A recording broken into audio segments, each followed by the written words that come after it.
welcome back, everyone.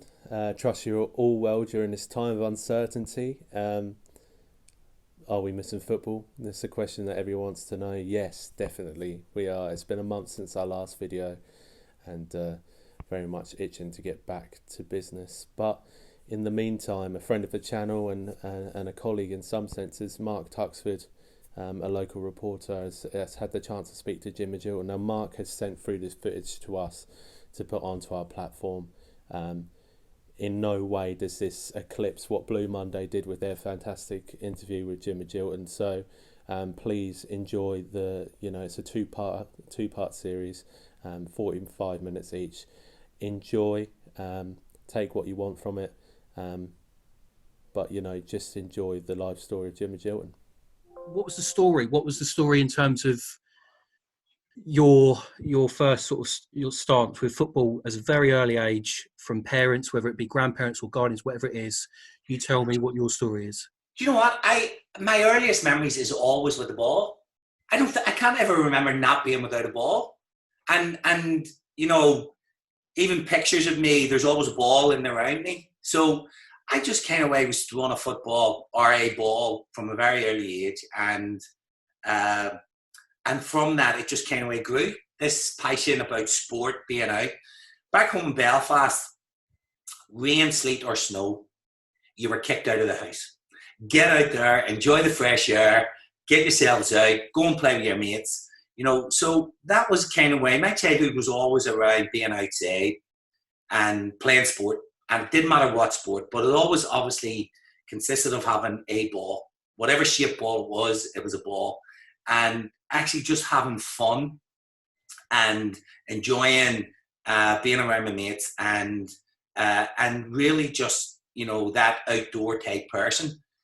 We were going up with difficult times. We were going through the Troubles, and it was a difficult time for everybody in Northern Ireland. But again, my earliest childhood memories has always been about fun, about being in teams and sports and a very supportive family background. So I started off very, very young, and that passion for playing just kind of followed year by year by year. And as I say, I was in a very supportive family who encouraged me to play, and that was kind of it. Okay, so what was your story in terms of going to watch games, like with your parents, or who was taking you to games, or what was your first game that you went to? We didn't go. Mark, it was very difficult because we didn't go and watch Irish League games, and my life centred around obviously school. I was at a very successful primary school team, and the two teachers had a huge influence on me. Paddy Lavery and Jim Denver. Jim Denver was my form teacher, and I lived opposite the school, so I was first in. So the caretaker would let me in, and I had a ball. So I would used to go into school, say about 8 o'clock or 8:15 every morning with the ball, my ball. So I always picked myself, as you would imagine, right? So I used to practice. I used to love practicing. I used to think, right, let's get the 10 keepy-uppies, let's get the 20, let's get the 30, let's get the 40. And then kids used to come in, and we used to have a playground, and we used to run around like little Jack Russells and play a game. And kind of that just grew and grew. And then we had these two teachers got it together, a team, and we won everything. We just won everything. We had this very lucky to have a little group of boys who came together, all talented lads, all street footballers, and we kind of took schools football by storm. And that was great through primary school. And then my mum decided, right, he's going to grammar school. If he gets an A and is 11 plus, then right, he's going to grammar school, and he isn't playing. He's going to grammar school because I want him to be whatever she wanted me to be. I can't even remember because I was that fixated on football. I wanted to be a professional footballer, so I used to watch Match a Day. I used to sneak down. Dad used to be sports scene. Do you remember Harry Carpenter on a Wednesday night? Yeah. I used to go down, so I used to sneak down. I had a younger brother. Bunk beds a lot, so my dad used to give me the little nudge, and then so anything to do with football, I was kind of fixated on, and everything was around being a professional footballer, even at that early age. So I got an MA 11 plus, and my mum took me to grammar school, and the grammar school didn't play soccer. Oh, right. It played Gaelic and Ireland and all Irish. So I kind of was thrust in. I didn't mind that at all. I absolutely loved it. and played from school, representing the school, both at GAA and at hurling, and then played from a boys' club. And my boys' club was run by great people again, and all the boys I played at primary school went to the boys' club, and we kind of went through boys' club football unbeaten. It was just that. So again, that mentality, winning mentality. I never lost many games. I can't remember losing many games, so that's probably why I'm such a bad loser.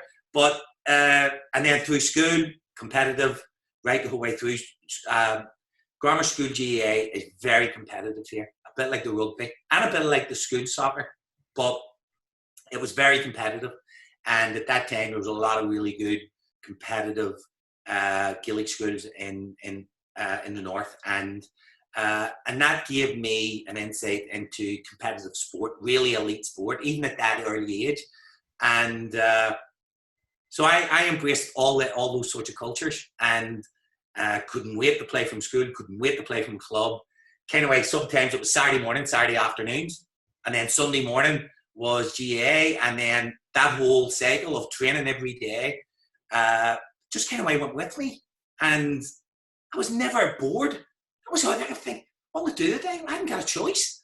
I was away off to school and away training and coming in, and and again, that was my mind was occupied. Now, the thing about it was, Mum and Dad were always very strict in terms of education. So if you want to play any of these sports, make sure you are on top of your schoolwork, make sure you're on top of your exams, make sure you're studying hard.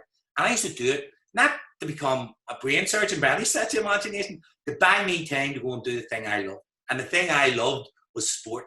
And so I studied when I had to study, to buy me time. And my time may have been at night. My mum might turn around and say, right, you've got an hour. So that hour might have been underneath a lamp, right, and a wall. I always say a ball and a wall, that's all you need. So, and keep practicing. We had an old electric box out our back, behind our house. And then it was just sealed, right? Obviously one way in, but you had 4 walls, right? So it was a rebound wall. So I constantly played off the rebound wall. So I kept playing on the half turn, kept the ball off the wall, off the ground, using each of the walls. So kind of like that repetition, I must have done that for 7 years solid. 7 years, just, practicing, thinking. I knew then, I'm definitely not the quickest. Do you know what I mean? My granny could beat me in a race. So I just thought, I'm going to hone these skills I have. Can I pass it right? Have I got a decent first touch? Can I work on first touch? And keep my brain ticking over? Can I be a step ahead? And even then, it just kept, this process and programming the mind to go, right, I need to do this. I'm not going to be good at this, but let's finesse these skills, really hone these skills to a level. And I did, right up until I was 16. So a lot of the hard work, I talk to these kids now about their technique. You have only 168 hours in a day, or in the week. So in that week, how do you manage your time? Because we know now, being parents, we lift our kids everywhere. Yeah. We transport them everywhere. We take them everywhere. Back in the day, we walked. And then we had to get a bus, and we had to make our own way. Even during the height of the troubles here, we had to do whatever we had to do. Mum and Dad were out working, so you had to fend for yourself. You had to take responsibility. That's a massive word for me now, taking responsibility for your own actions. We have this thing in the academy, which we'll talk about, is pride. We talk about pride, and we talk about personal responsibility in delivering excellence. And that excellence comes from within. It's you as a person, how you apply yourself, your attitude, your enthusiasm, your dedication. Yeah. All these are words that are thrown about, but they meant so much to me because that's kind of how I grew up. And I wasn't the only one. I grew up amongst others who kind of emphasized that and really, had a massive influence on me. The PE teachers, right? The form teachers. And even in class and even in study, it was all about, listen, don't try and be better than anyone. Just you focus on being the best you can be. Yeah. And that kind of way is how I try to live my professional life and also my private life. So in terms of your sort of football start then, it was very much you taking the ball by the horn and really just learning how to play football by yourself and having that interest. Yeah. So there wasn't really any a parent or anyone that was more senior having an impact on your life in terms of football is very much you. Yeah, but my dad was very sporty minded. My dad played GA, and he came from a sporting background. And other sports that my dad would have been involved in too. My dad loved swimming, loved diving. My granddad was a great diver, great swimmer. So again, that was the kind of way even learning how to swim, thrown in at the deep end, like, away you go. It's kind of like one of them. And that kind of way was my dad, and my dad was incredible in terms of his input. He'd come and watch my brother and I, and he would say nothing. He would say nothing after games. So you're waiting for, if you've had a bad day, you're waiting for your dad. And I see some dads now, you see some dads now, oh my goodness. My dad was the total opposite. He'd wait, say, 3 days after the event and say, well, what do you think? And I'd go, what do you mean, Dad? He said, well, what do you think about the game? I'd say, the game on Saturday? And he'd go, yeah, what else? What other game? He said, well, I thought this and I thought that and I did. And I went, really, Dad? He said, yeah, I've just waited, because playing any sport involves emotion. And you're emotionally attached after the game, good, bad, or indifferent. So I like to calm down either way. I like to think about it, which you obviously aren't. And I've replayed the game. Like, I would have replayed the game, which was unbelievable. And I look at that and I think, my goodness, I think about my professional start in terms of managing, how even that should have had a greater influence on me. Yeah. Because if you know it, at our end, at managing a football club like Ipswich now, after games, the emotion is so high and you can get involved in things. So avoid confrontation at all costs. And that's coming from me. And you saw me play. Oh, who are you kidding, Jim? But that was my dad. Yeah. My dad used to take time to analyse and assess, and then same with my brother. And it was brilliant, and it was a lovely way to do it, I felt. And listen, there was the odd occasion when he would say something, if temper's frayed on the pitch and whatever, and maybe I do something stupid or my brother did something stupid, and kind of way there was that chastisement. But my dad had that unbelievable influence on me in terms of every time I looked up, he never missed a game. Yeah. Even when he was working, he never missed a game. And all the Northern Ireland schoolboy international trials, my dad was at the bottom of the drive, picking me up to take me to the trials. Yeah. It was unbelievable. So the support my dad showed me, and influenced by my mum, was incredible, mate. Honestly, it was incredible. So, I owe him a huge debt of gratitude. So in terms of, I know you'd say that, it was difficult to watch sort of Irish football, and you actually had more, interest in actually playing the game itself. Yeah. But when you did have a chance to watch football, maybe on telly, like Match of the Day, who was your team growing up? Listen, my dad was a big Man United fan, a massive Manchester United fan, and everyone then tagged me alongside it. And I was never, I liked watching Manchester United, okay, because there were always the flair and this, that, and the other. But my team was always Liverpool. And everyone contradicts it. Oh, was your dad? No, you were a Man United. No, it wasn't. No one ever asked me. They always associated me with my dad, even to this day. Are you? So I watched the great sides during, obviously living up through the 70s, and Liverpool were so dominant, right? And watching those great sides, and through the 80s watching those great sides.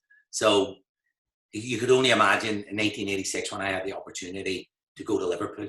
It came out of nowhere. I was playing actually for a local team here, Irish League side, called Distillery, very famous side here, the Whites. And the youth team again, I was playing, I think, 2 years up, and they were unbeatable. And a lot of those lads that were playing the youth team went on to have Irish League careers. Some of them went across the water and then returned home, and then went on to have really good Irish League careers. And that was, again, that winning mentality. So then I went to my boyhood idols in Liverpool, and that was just a dream come true for a lot of people who had such a positive impact on my life and who were big Liverpool fans. So you could only imagine, not only, I think they were more delighted with themselves having had an input with me rather than being delighted for me. And they were thinking, well, we might get tickets now. So no, it was huge for me going to Liverpool, huge. So you touched upon the fact that obviously you started your career at Liverpool, sort of rising through the ranks there. So let's talk about that. Let's talk about in terms of where you started from your football career, Yeah. and then sort of going from there. So you starting at Liverpool. What was that like? Playing under such great players, great management and all that sort of stuff. Yeah. Well, it was Kenny Dalglish's first year as player manager, and up that point, Liverpool were just unstoppable. They were the best team in the country, and they had the best players. And one week, I talk about this, it was surreal. One week, I'm watching Match of the Day. I'm watching Liverpool. I'm watching Hansen. I'm watching Grobbelaar. I'm watching Nicol. I'm watching Lawrence and Beglin, McMahon, Whelan, Rush, Craig Johnson, Jan Mulby. The week later, I'm picking their kit up. A week later, I am picking their kit up, their dirty kit after training, right? And I'm looking at them. And every time I opened my mouth, I got hammered because of my accent, and it was quite strong. And I got absolutely torn to shreds. And again, that was all part of the baptism and all part of the resilience. But walking through the Shankly Gates, I'll never forget the first day walking through the Shankly Gates, walking into Anfield. We got changed at Anfield. The reserves and apprentices changed in the away dressing room, first team in the home dressing room. We got the bus together and we got the Melwood. We left out the kit for the first team and the balls and the bibs and whatever. They trained on the 18 pitch, the first team pitch. We trained, so the reserves would train on one pitch and then the youth team would train on another. And in between that, there were sweat boxes and whatever else. And it was and that was day after day after day. Everyone talked about the secret. The secret behind Liverpool was that every day was match day. They trained as they played. And you watched fantastic players train to their maximum every day. Every day. And there was no quarter asked or they just went for it, right? And the tempo and the pace was phenomenal. And that was the secret. Hard work. There wasn't any other secret to it. They trained and they trained and it was repetitive and repetition, and they understood. Come Saturday, they were on each other's wavelength consistently because they trained at that level. And that was a great insight for me. It was the winning mentality. It was their training methods. It was their enthusiasm, their dedication, application. And they had great coaches. And the other thing about Liverpool, they put everything down in writing after every training. So this famous book room, they just recorded every detail. Every session was recorded. Every player was recorded, right? Every little minute detail that we would have probably not even considered, they put down in writing. And it was just this bank of knowledge. And for me, it was running around, pulled me to one side one day and said, just be better than you were the day before. And if you've had a stinker, well, that's easy enough rectified. Go and have a good day. And if you had a really good day, how many good days can you have consistently? If you're consistent, and even when you're having a bad day, it's about rolling your sleeves up and digging in and constantly working on your game. So that work ethic struck home to me, and the sheer enthusiasm of the whole club, the whole vibe, this whole positive vibe, this whole mentality, Siege mentality at Liverpool. They were just the best. They knew they were best. They didn't gloat on it. They just worked extremely hard at it. So how old were you when you joined Liverpool? 16. 16. So from the age of 16 and then sort of having that experience in and around the sort of first team, what do you think kind of went wrong, so to speak, in terms of not continuing your career at Liverpool, why you thought you might have to look elsewhere for first team opportunities? I wasn't at that level. Do you know what I mean? I looked at the quality of play. I was 19, 20, and I was playing in the reserves, and in all honesty, without being cocky or big-headed about it, I was too good for the reserves at the time. I needed to move on. And there was a recognition, I think, amongst the staff, which I've always been eternally grateful for. An opportunity came up for the club to earn a few quid. I was a reserve. Oxford United came in with a bid, £100,000 for a reserve team player, untried, untested. And Brian Horton, who I have enormous respect for, comes in and says, no, we'll take a chance. So Kenny brought me in. I thought Kenny was bringing me in to say that I was going to play in his first team. And he didn't. He just said, do you know where Oxford is? I went, no, I have no idea. He went, well, listen, we just sold you the Oxford United. Off you go. And I've told this story many times. I cried my eyes out from Anfield to Oxford. That journey.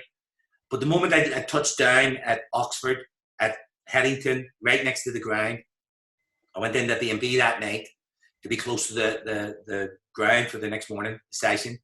And I woke up totally refreshed, totally ready to become a professional footballer. So I harked back again to my dad, and my dad served his apprenticeship under his dad. So you can imagine how difficult that was. So my dad was serving his apprentice. My dad was a plumber. His dad, my granddad was a plumber. So he served his apprenticeship. And my granddad was so hard on my dad. So hard on him. But you know what? My dad earned a living out of it.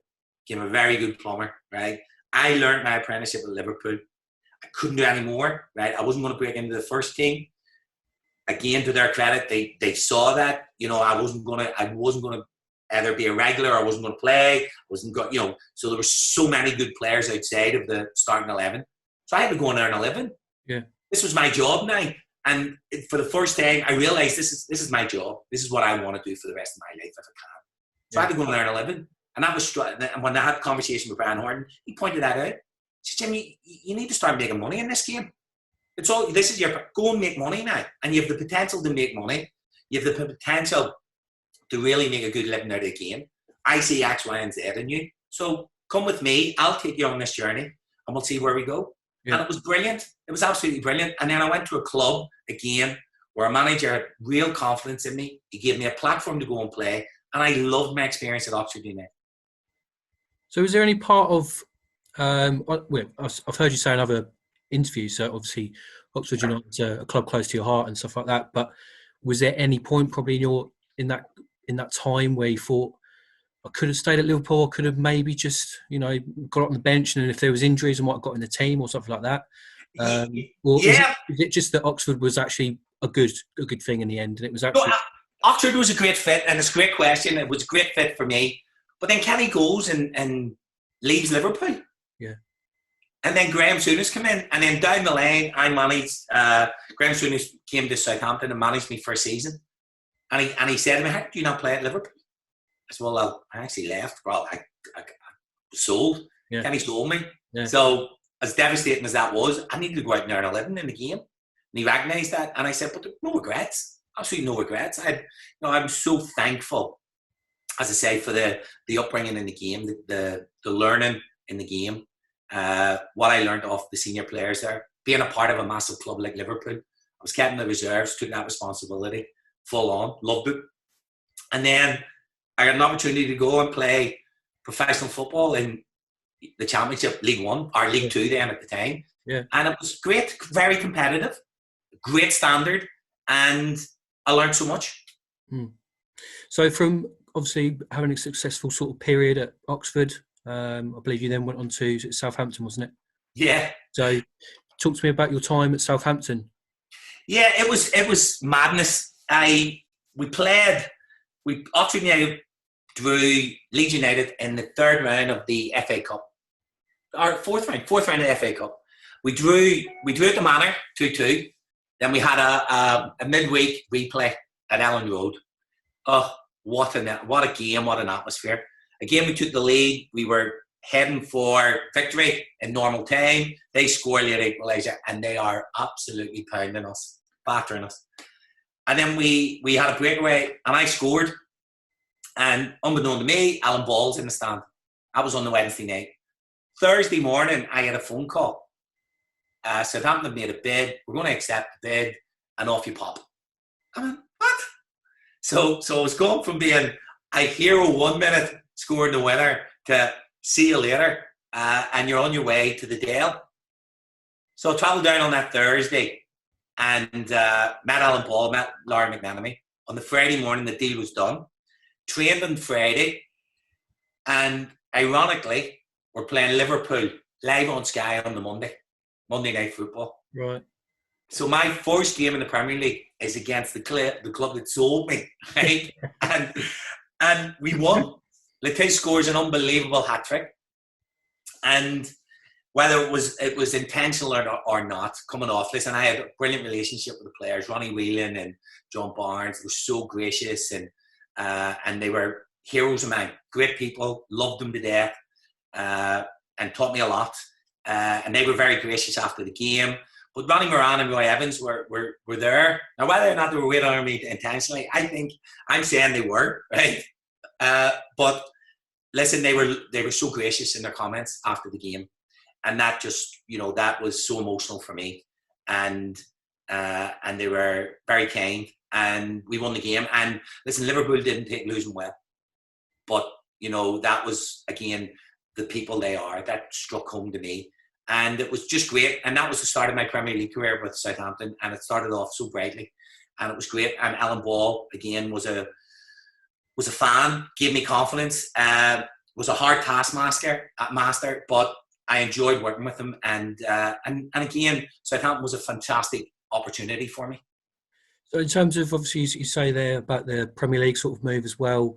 Did it, part of you think back to your time at, as a young kid in Belfast and thinking, I've made it, sort of not made it, but got to the Premier League and thought this is great, Yeah, 100%, 100%. And you think, again, of all the people that had a huge influence on me growing up, and all my mates, and I was immensely proud, but I know that they were too, and I knew that they took great pride in the fact that their mate now was playing in the Premier League, and I loved that. I loved that I could make them proud, and I loved the fact that I'd this unbelievable opportunity. One, to go on and make a good living in the game, but two, to really go and put my weight. I was a Northern Ireland international at that stage. So it never intimidated me. It motivated me. I was inspired, right, to go and do well. I knew I had the tools. I knew I was with a manager who bought me and was going to trust me. I knew I was in a club and a group of younger players that were coming through at Southampton at the time. So we were an emerging side, and Bolly had got the whole thing going. Obviously, he's an absolute hero at Southampton. So we had a really good young crop of players coming through. And unfortunately, like the year after, we finished 10th. And then Bolly went to Man City.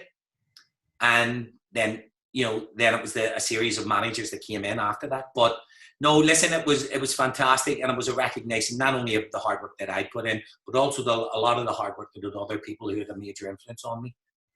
So obviously there's the level of being a Premier League player, but there's also the level of being an international player for your country. Yeah. So talk me through that. I mean, that must have been a hell of an honour to, represent your country, captain them as well. So what, I suppose, is that the pinnacle of your career? Is that your highlight? Is that your biggest? Yeah, I think so. I think when you get the opportunity to represent your country at that level, and at that level, you're talking about the best players in each of the respective countries. So you're pitting yourself against the best players. So that's all I ever wanted to do, was test myself, see where I'm at. So when I made my debut against Poland at home, I managed to score a goal. I managed to score a penalty. And I remember looking up and I knew, listen, mom and dad, brothers, sisters, friends were all in the stand. So you could only imagine that emotion, that wave of emotion. And even now you get emotional thinking about it. And I think when you make your debut, that is your highlight. Do you know what I mean? Because nothing ever recreates that, especially if you have a really good one and you win and you score. So, and I had many highs with Northern Ireland. I had many highs playing against the best players. Your Portugals, your Germanys, your Spains, Romania's, were flying. Belgium were flying. Denmark were flying. We always kind of were pitted against them. So, I played against some of the best players that ever played the game, that have gone on to win World Cups and huge recognition. So for me, that was again another feather in the cap. But there was never time, I never ever took time out and said, what, that's great. Oh, brilliant. And pat some backs and going, yeah. That was me. That was never me. Even now speaking to you about this evokes those memories. But I tend not to look there. I tend to look at there, what's next. So this last few, I think since this virus, people have been talking to me constantly about what happened then and what happened then. And it's been great because it evokes lots of great memories. So 52 caps later, you know, I had a decent international career. Could have been better, right? It could have been better, definitely. I'm sitting here being very honest with you.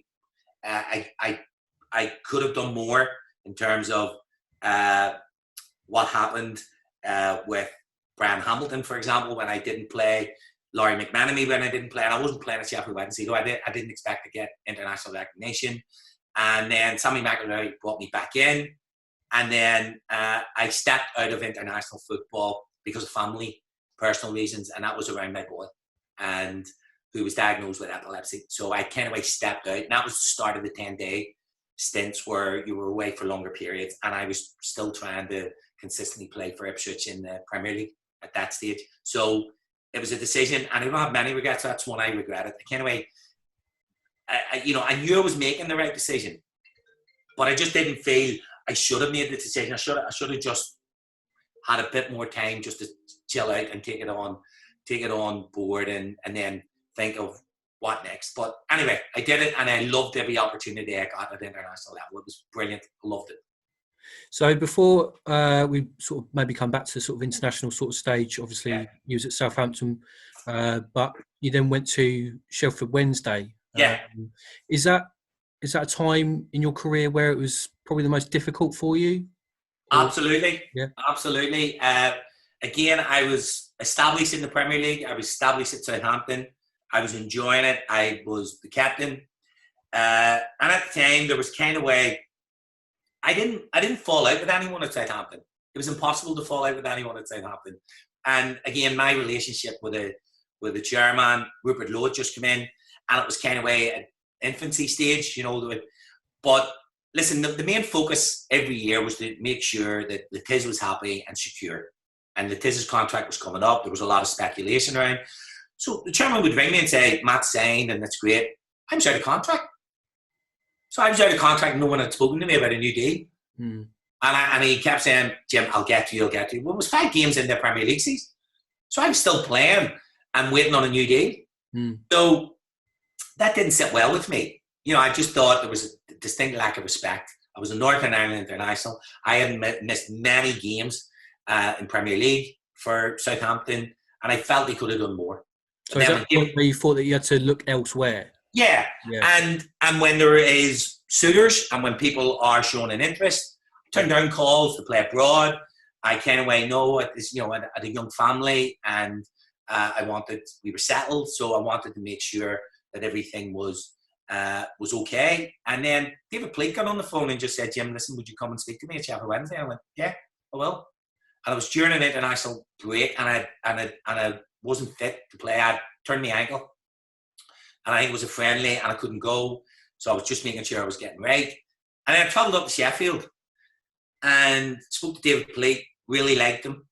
Really liked how he spoke. Really liked Harry. Obviously, I really liked how he spoke about me. He knew everything about me. He was as detailed as you were. He talked about Liverpool. He talked about Oxford. He talked about all, you know, internationals. He could recall everything. He had a brilliant football brain, David Pleat, and I really enjoyed that conversation. And he made me feel wanted. And so we agreed a deal. And on the 11th hour, Southampton contacted my agent and said, we'll match anything that Sheffield Wednesday have given him. And the agent put it to me, and I said, too late. I've shook hands with the manager. You know, I'm a very loyal person. I honoured my contract. I didn't feel as if there was much coming back. And I signed to Sheffield Wednesday. And it didn't last long in terms of a honeymoon period. I cracked ribs, didn't really play consistently well.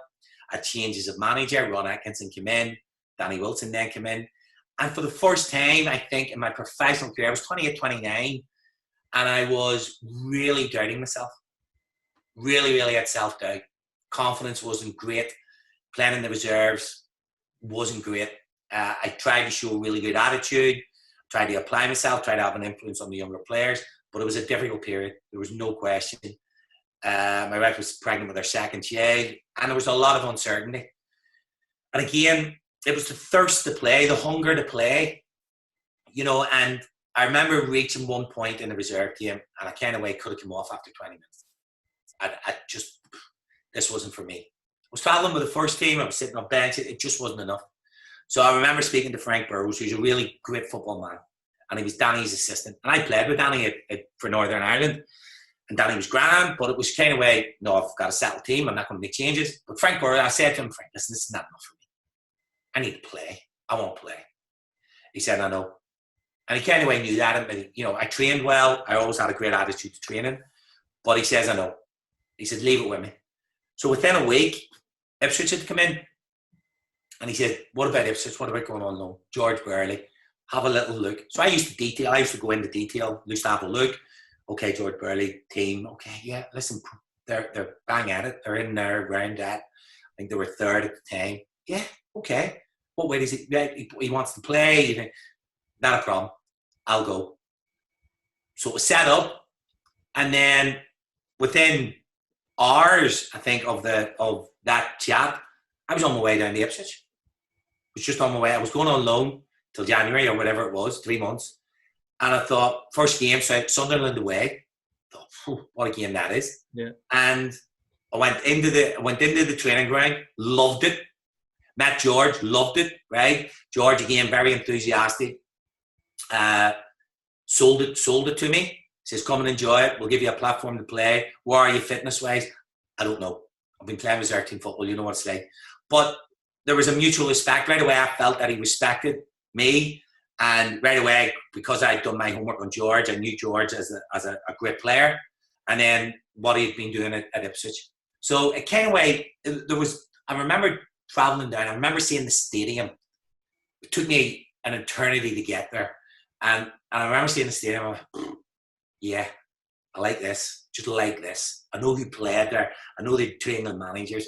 I know the great players that have played there. But yeah, I got a really good feeling about this. And then that's where it took off. So is that probably, in terms of Premier League sort of football, before we go into more about Ipswich, in terms of Premier League football, you had a spell at Southampton in the Premier League. Yeah. A spell with Ipswich in the Premier League. What was probably your most favourite Premier League point, I suppose? I had games at Sheffield Wednesday where things had gone really well too. I played consecutive games for Ron, and then he just left me out for whatever reason. We won 2 games in the trot. Every opportunity I got to play in the Premier League, I enjoyed. Good, bad, and different, because it was the Premier League. I didn't want to come out of the Premier League. I made that very clear to George as well. Yeah. You know, and I knew the club had ambitions, obviously, to get back into it. They'd lost playoffs. So I felt that I feel like I'm a Premier League player. I want to go back into the Premier League. And that met his ambitions as well. So I really enjoyed an amazing spell at Southampton, playing consistently over a 4-year period in Premier League. And I loved it, because I was playing against great players, great midfield players. You know, your Keanes, your Scholes, your Butts. Then you had every team had great midfield players.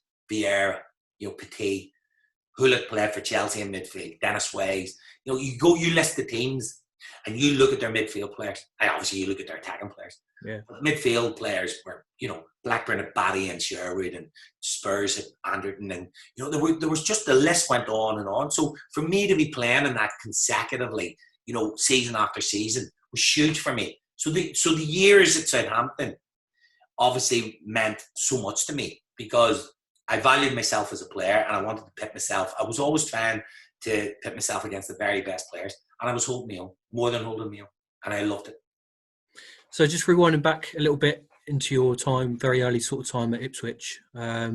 So you were there initially on loan and then signing a permanent deal. Yeah.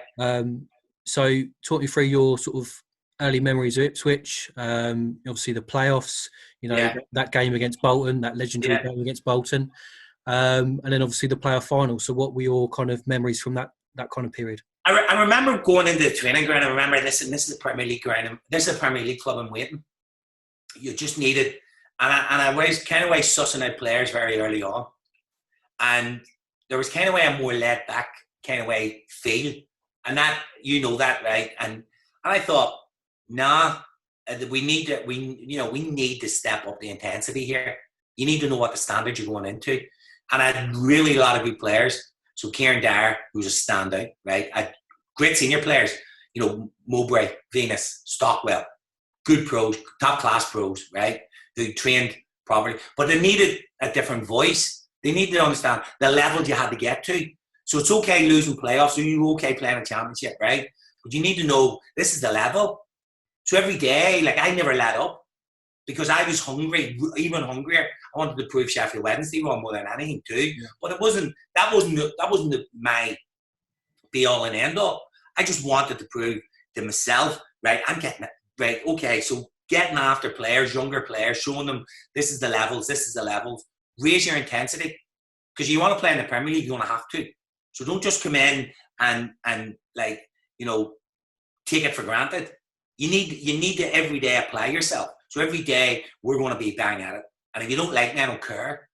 Do you know what I mean? I really don't care. But what I do care about is us as a team, right? Us going into every game, knowing that the way we train is the way we play. So you need to raise it another decibel. You need to raise the levels. I think George recognised that early on in me. So I didn't suffer fools, and I recognised talent. I recognised the Schoolcrofts and all that needed a crack. Do you know what I mean? Yep. George was very clever. His recruitment was very clever. He brought in people like Clapham, who deserved an opportunity. He was Tottenham, came in. And there were good players. David Johnson, good player. Matty Holland, good player. So we needed the more. He brought in Fabian Wilness from Holland, really good player. So, you know, I wanted to drive that. And the only way you drive that is through your sessions and through training. So we raised the levels. So obviously getting promotion and obviously being out of the Premier League yourself for a little bit, yeah, and then getting back into the Premier League. Yeah. But before that, obviously, you had the playoffs. Yeah. And that was the semi-final and then the playoffs. Yeah. So what were your kind of thoughts around that? And was that probably, obviously a highlight of your career, but was that one of the most memorable sort of highlights of your career? Yeah, 100%. Listen, we lost the playoff the year before. We blew it. We were more than capable of getting promoted automatically. And every year I've been that, and even Joe Royal's years, right? We had it in the palm of our hands and blew it. And that really stuck home. And losing that semi-final, the Bowl, was huge for us. And we started off the next season like a house on fire. And then we blew it again. And then we were pitting ourselves against a top-class side who should never have been in that position. When you looked at that Bolton side with Eidur Johnson, who was the top player, Franson, Jensen, Johansson, Fish, Warhouse, you know, Jimmy Phillips, you know, Mick Whitlow, top, like really good pros who should never have been in that position, yet they weren't. And they were very, very, Dean Holdsworth, very good team. And they fancied it big time. They fancied playing against a good football inside, a pretty football inside, and they were going to test our backbone. There was no question. They were going to be aggressive. And they also had an incredible player in Good Johnson, a real match winner. So the first game at Bolton, they started like a whirlwind. They battered us. For 20 minutes, we couldn't get a breath. And Good Johnson was real clever, was pulling centre halves out of position, dragging them here, there, and everywhere. Clever with his movement, clever with his touches. They were just really good. And you knew you were in a game. Then we were throwing a lifeline with Marcus. And then at second half, we were excellent. I think second half scared them. I think they realised that this is going to be some game now. Stewie again scored an incredible goal, great composure, hits the net, 2-2, it's up for grabs.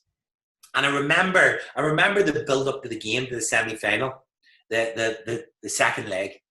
And there was a calmness about everybody. There was a calmness, might have been reflected in supporters, but there was a calmness around Portman Road that night with the bubbling of excitement. And I remember being so calm.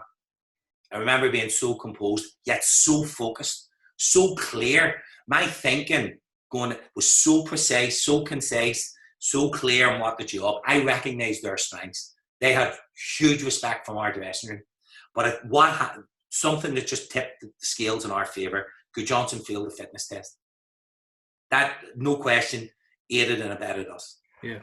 Even though they had still good players, and really good, Good Johnson was a huge loss. Tony was declared fit. Jono was declared fit. That was huge for us. Yeah. So when we went into that game, I felt we had a psychological edge, even though it didn't seem that way in the game, because it was like a boxing match.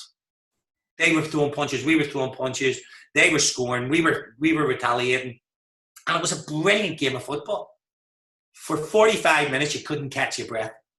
You couldn't catch your breath. They score. I score a penalty. There was chances either end. It was just a game of football. And I felt, and I still, defensively, we were a little bit on edge. With no McGree. McGree wasn't fit. And he was a massive asset to us. So we were kind of way on edge defensively. And I felt, even then, and even now, we had to score more goals than they did. And so I score a penalty, then I miss a penalty. Then there's all the hullabaloo. Then there's all the fracas. And then there's a lot of emotion. They're trying to bully us. We have to stand up to them. This is elite end. This is to get a chance to play at Wembley. Again, I never moaned, never complained. That's the way it was. They set down a marker. We got to match it. No problem with that. No problem. Good players, no problem. And a lot of in between that, it was really good football. Really good, entertaining game of football. Half-time, I'm devastated. I'm sitting there thinking, oh, George, don't worry about it. This happens, blah, blah, blah. I remember sitting in the bathroom or in the toilets and saying, please no, not me. Please no. You've got to dig yourself out of this hole, right? And then within minutes, as we start to score, make it 2-2. They go up without even a breath to catch a breath, even to give myself a pat in the back. What a goal, Jim. One of the best goals I've ever scored. But Alan Johnson's goal was an absolute worldie from the kickoff. Got you there, didn't we? We've hit that stop button just before the second half of that playoff semi-final against Bolton, in which Town obviously went on to triumph. But you won't hear that second part until the next episode. We'll bring that out shortly. Make sure you stay tuned. In the meantime, make sure you give Mark a follow on social media. He's got an Instagram profile, portfolio, and Twitter account. Make sure you follow them on all the details below. But yeah, thanks for watching, and until next time, come on you Blues.